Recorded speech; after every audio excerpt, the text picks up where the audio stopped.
what does this tell us about the state of relations between Russia and China? It shows the Chinese leader Xi Jinping attaches great importance to the Sino-Russian strategic partnership. And as you know, we are in a world of uncertainty and even chaos. But a good and consolidated Sino-Russian partnership will be a force of certainty injected into this world of uncertainty. Furthermore, both China and Russia now also call themselves as civilizational states. And it's the leaders of two great civilizations. When they meet each other, the Chinese are happy, the Russians are happy. Well, they certainly are. Now, during this visit, they're anticipated that several agreements between Moscow and Beijing will be signed. Obviously, neither of us can read into the future. But what can you tell us about the main areas of strategic interest between these two countries? And when we use the term strategic partnership, it means comprehensive and long-term. It means a lot of political trust between the two countries and their leaders and their peoples. So when we talk about comprehensive, you name it, political, economic, technological, financial, and other domains where we have common interests.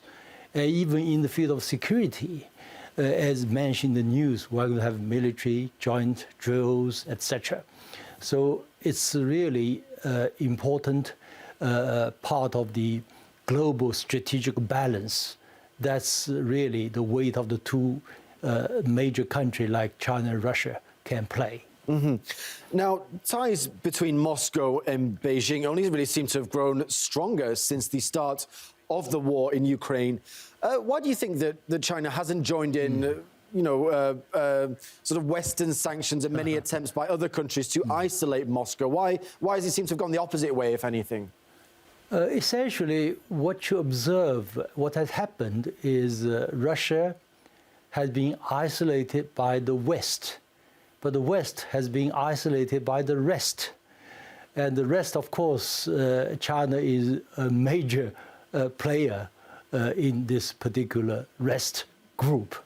And obviously, indeed, the particular military operation by Russia in Ukraine is controversial, or even very controversial. Yet, Russia's professed objective to change the unipolar world order into a multipolar world order, this position is widely supported, or at least understood by the rest. So that's important. And China also shares this view. We have to change and reform this kind of unfair and unjust unipolar world. So do you really think we are seeing a shift now, a tectonic geopolitical global shift in power and politics from a unipolar to a more multipolar world at the moment? Yeah, it's actually happening every day. You can see very clearly if you look at the figures. Now, in terms of population, which is understandable, and the rest represents 80% of the world's population. If you look at the economic power, the rest, roughly 70% of the world's economy. And then, you look at what's going on in Latin America, mainly left-leaning governments are in power against the U.S. hegemony. In Africa, people talking about looking east. In Middle East, China had just, made a kind of a peace initiative and reached between Iran and Saudi Arabia, broke by China, which are all signs that the Western power is declining, and even declining faster than many people predicted. You look at the banking crisis in the United States and in Europe, in Credit Suisse, etc. Yeah. Now, it's obviously no secret that Russia has the dubious title of being the most sanctioned country in the world. In your opinion, Zhang Weiwei, what effect do you think these sanctions have had both on Russia as well as the countries imposing them? Well, I would say, Russia handled this imposed sanction rather well, skillfully, and I think this ruble for natural gas deal, this is very inspiring to many non-Western countries who are fed up with the U.S. weaponization of U.S. dollars and the financial weapons. And also, if we look at Russia's economy, usually in the West, they look at Russia's economy in U.S. dollar-dominated GDP. In fact, if you look at purchasing power parity, Russia's economy is much bigger than it appears to be. It's almost close to the size of the German economy if it's calculated by purchasing power parity. So if the rest of the world continue to trade with Russia and China continue to trade with Russia, I think the sanction will not work. Mm-hmm. And to what extent do you think China has benefited from these Western companies ceasing business with Russia, with China be able to move in and fill the gap in the market? And obviously, Russia is now redirecting its oil and gas supplies towards China, towards India. How's China benefited economically from these sanctions? China and Russia have forged this strategic partnership for already many years. We have already the two leaders, Xi Jinping and Vladimir Putin, have always provided guidance at strategic level, macro level, for the cooperation between the two sides, especially in the economic and other domains. And as a result, when the sanctions by the West imposed on Russia, which China is opposed to, it's only natural that Russia needs all kinds of goods and China can provide. In fact, China is the major supplier for consumer goods anywhere. And China is now the largest manufacturing power. Its manufacturing power is bigger than the combined manufacturing power of the West. So naturally, China can offer high-quality goods, and which Russia needs, other countries need. So this is about trade. It's only normal and natural. Mm-hmm. Yeah. Now, given China's closeness with Russia, despite the war in Ukraine, is China concerned that the country itself will be sanctioned? Indeed, I believe the US has sanctioned a few Chinese firms that it claims has supplied chips to Russia. Or do you think it's, given the fact that China is such a manufacturing powerhouse, supplying the world, do you think it's basically impossible to isolate China in such a way?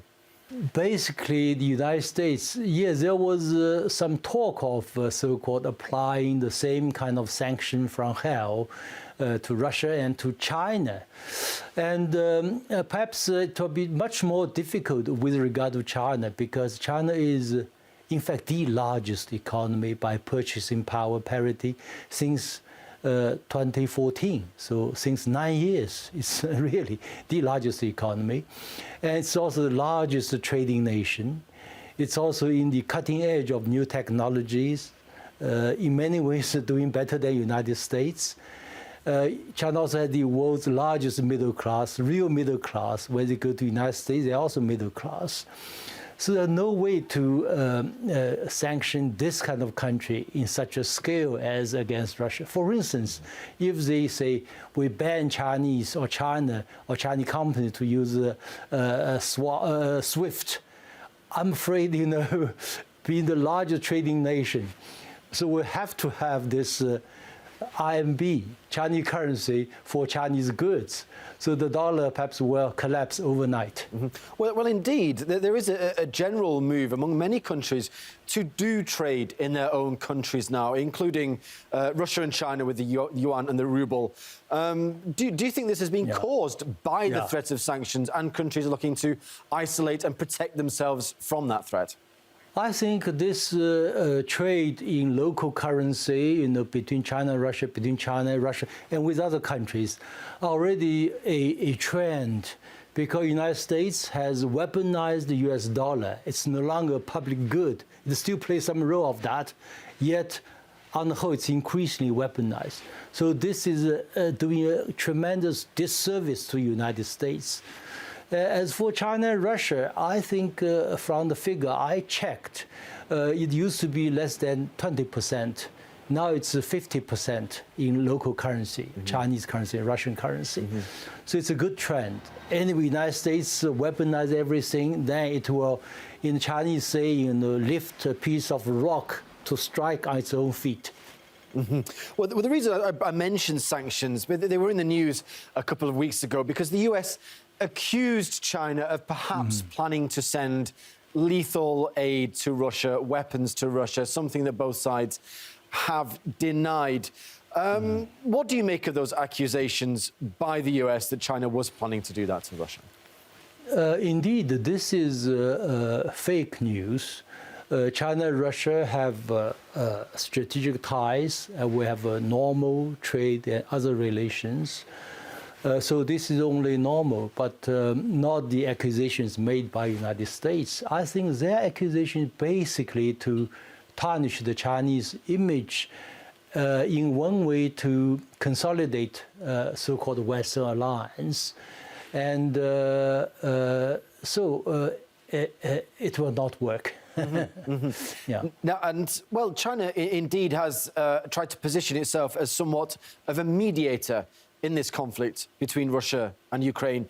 And indeed, it came up with this 12-point peace plan proposal that I think was fair to say received a rather lukewarm reception in the West. If you were to speculate, do you think there will be any progress towards peace in Ukraine? Well, I think there is perhaps at this particular moment a window of opportunity, and we should seize it. It's essentially most parties to the conflict now prefer a kind of ceasefire and political solution, which China also stands for. The only exception is the United States, which prefers to continuation of this conflict. Yet recently, if you look at the U.S. domestic situation, in the first place, its banks are in crisis. And then if you look at the package Joe Biden gave to Ukraine not long ago during his visits, it's only $500 million. It's pretty small. Which means what? You know, if you look at the Afghan war, the United States spent $2.3 trillion. With this calculation, $500 million could only, for 2 days expense of war, in Ukraine battlefield. In other words, perhaps to a certain degree, the United States also somehow worn out or exhausted, and pressure on some kind of political solution is also going on. And that's my personal observation. If there is such an opportunity for a kind of ceasefire and peaceful talks, we know it will take a long time and a process. Yet, if we can start that, it's good for all the parties concerned. Indeed, as this war's dragged on for over a year now, I believe that support for Ukraine politically in the United States may not be quite what it was at the start of the year. Do you think that both sides initially are going to have to push for at least some sort of ceasefire to start off with? There is this possibility now because situations are moving fast. And so let's hope for the better and for some kind of, moving towards a political solution. That's really because if the war is out of control, it will have a global implications for the economy, for the political arena, and if the whole more wars will occur in different parts of the world, in Europe, whatever. So that will be very consequential. It's better to let's talk to each other. That's better. And China can play some role in that. I'm sure about this. Indeed, and it has already had quite, a vast effect globally, this war from Africa to Europe and further afield. And just talking about talking, there were some unconfirmed reports that President Xi Jinping may have a phone conversation with the Ukrainian President Volodymyr Zelensky following talks with Vladimir Putin. Do you think that's likely, Zhang Weiwei? I also read this report, but it's not confirmed by the Chinese government. Yet we cannot, say this is impossible. Why not? Because Chinese leaders, say Wang Yi and the Foreign Minister Qin Gang, also met their Ukrainian counterparts not long ago in Munich and in other occasions. Both focusing on a political solution to the crisis. China pursues a foreign policy of independence and peace. And I think China is in really at this particular moment a unique position to mediate between all the parties concerned. We have done well this time with the deal between Iran and Saudi Arabia, which, to be honest, in theory, could be more difficult and challenging than the crisis between Russia and Ukraine, because that's really 1,000 years, if not more, of a kind of contention and conflict. Yet they have reached some kind of reconciliation. Hopefully, indeed, both Russia and Ukraine are China's friends. We hope, you will do well and eventually find a solution. Chinese position is very clear. We stand for peace and for development. The philosophy of the United States and many Western powers is always divide and rule. They try to split the world, and then they try to manipulate other countries' internal affairs. Chinese position is just opposite. Our position is unite and prosper. Let's focus on peace and development, and all will benefit from this. Having said that, however, China, I always describe China as a civilizational state. In other words, it's a super large modern state, yet with its age-old civilization, it's very unique and different from many other countries. And so with this kind of tradition, we can play some role, with not only political will, but also political trust with all the parties concerned. Indeed, indeed. And you did touch on the United States there in your answer. And it's no secret that just like Russia, relations between the US and China aren't exactly great at the moment. And that indeed was exemplified by this, the alleged spy balloon. The US called it a spy balloon, China called it a weather balloon. I'm sorry to bring that up again because I believe it was blown out of proportion. But how do you think that incident... That's true. How do you think it was handled? Because Antony Blinken, he did cancel his visit to China in light of that, at a time that you would have thought that maybe it would be a great time for both countries to talk. Indeed, it's harmless, whatever you call a balloon or airship, whatever. It could be handled, that happens, on many parts of the world with different countries, weather balloons, whatever. Yet the United States choose to handle the case in such a heavy-handed way. In the first place, it is a kind of affront to the Chinese people. We are not happy about this. Second, from our analysis, it's largely to divert people's attention from U.S. domestic troubles and crises. At that time, there was this Ohio poison gas leak, the railway crisis, whatever problem, and then the leak of poisonous gas, and of course, financial and other problems. So that's a problem with the United States. It's domestic problems, and then politicians try to focus on China and Russia as a way to divert people's attention from their own domestic problems. which are very serious. Yeah. It seems like the oldest political trick in the book to divert away from domestic problems by finding a foreign one. Yeah. What do you make of the US approach towards Taiwan? Obviously, there was Nancy Pelosi's visit there. They've been sending military aid to Taiwan. This is obviously going to be it is a huge point of contention between the two countries. And do you think there's any way that the two can sort of resolve this and find common ground? No, for that particular visit by Nancy Pelosi, it's of course against all the official communications, documents, treaties between China and the United States about one China.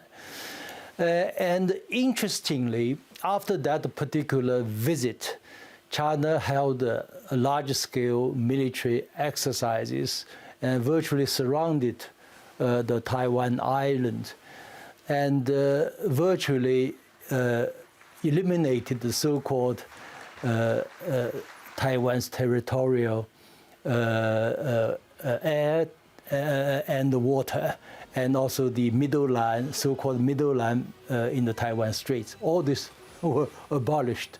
So actually, whatever provocations the United States, together with the pro-independence forces in Taiwan, whatever they do, in the end, the result is it's one step closer to China's unification. Indeed. The collapse of those two big banks in the United States, there was Silicon Valley Bank, and then that spread a little bit with questions raised over Credit Suisse, which may merge into UBS. Has this banking crisis reached China at all, or not? Is China more insulated from some of these issues in the West? No, China, we discussed this at length many years ago with our American counterparts. We said that you need to reform your financial institutions. This kind of casino capitalism has to be brought into play. I would say the enemy of the United States is not China, not Russia, but Wall Street. It has to be regulated. Otherwise, you have one crisis after another. In the year 2008, the crisis and the Chinese came to help the United States. And I said, back then, I said, mind your own business. Next time we'll not help you. Because after our assistance, what happened was the United States, in the famous fable, a farmer and the snake in the Aesop fables, not grateful. Then they began to punish China, hostile to China, and take all kinds of provocative actions against China. China are not happy about this. So not this time, United States, you take your own responsibility, solve your own problems. It's your business. Well, yeah, it's bound to happen. China has been doing all this job. Well, and talking about the US and what it perceives to be problems is that the Biden administration has recently demanded that the China's owners of TikTok, they sell their stake in the social media app or risk a possible ban of TikTok. TikTok in the US. But they say that any sale of TikTok would have to be approved by Chinese regulators. It's a bit of a mess. And what do you make of this hysteria around not just TikTok, but also Huawei's also been kicked out of a lot of infrastructure in the UK, the US, and I believe some cameras in Australia as well were removed from some government departments. Yeah, and I think in fact it is about the technology. United States is unwilling to engage other countries in a fair competition. China is not afraid of competition. If it's with the same rule, and after all, neoliberalism talks about the competition is better for consumers, for everyone, win-win. Yet, when United States loses its tech advantages, then it abandons all these textbook economics. If you look at Huawei is far more advanced in 5G and other related technologies. And TikTok is far more advanced in the United States in algorithm and AI technologies. So that somehow has frightened the United States, and the US companies cannot compete with these Chinese companies. So they began to adopt this kind of approach, which is unfair and also very mean. On the other hand, say TikTok now has over 100 million active users in the United States. So my sympathy for the American users of TikTok. It's so easy to use, so much fun, but they cannot enjoy. They have to, cope with secondary, third rate technologies. Now, we're seeing China, it's taken a much more, and correct me if I'm wrong, a much more active role in global politics. There's the Belt and Road scheme, there's the infrastructure projects in Africa, the mediation between Saudi Arabia and Iran, the bilateral relations with Russia. We're definitely seeing a more active China. Where do you see the country's direction going in the next 5-10 years or so? Do you envisage that China will keep on this path of taking a really major role in global politics, counterbalancing, the US hegemony maybe? In the first place, Chinese genuinely believe that China has benefited from the existing international order. Yet, this order is also problematic. It should be reformed. Otherwise, it cannot meet the demands of the many peoples of the world. For instance, BRI. This deficit, infrastructure deficit, is immense in the developing world. And China has strengths in that particular domain. So we say, why not? Let's offer public goods, like BRI initiative. It's so well received by, 140 countries. So this is only natural. And, China is, perhaps with my slight Chinese bias, but yet I've traveled all over the world, over 100 countries. China is one of very few countries that have really found its own way to success, to modernization. And China has achieved over the past several decades what I called 4 industrial revolutions in one. We completed 4 industrial revolutions in one. In other words, China is the only country today can provide goods, technologies, services from all the first, second, third, fourth industrial revolution to the international consumers and meet their demands. So with this kind of rise of China as a civilizational state, our belief is, as I said, not divide and rule. We said unite and prosper. We hope Africa will be more united, Middle East will be more united, Southeast Asia will be more united, Latin America will be more united. And then let's build up prosperity and what Xi Jinping called shared future for mankind, one human community. Yeah. Well, Zhang Weiwei... That's the Chinese perception and philosophy. We believe in that, Well, Zhang Weiwei, Dean of the China Institute of the Fudan University, join us live from Beijing. That seems like a suitably optimistic point to leave this interview. I'd like to thank you very much for your time and for your thoughts today. It's been an absolute pleasure discussing all these wide range of global issues with you.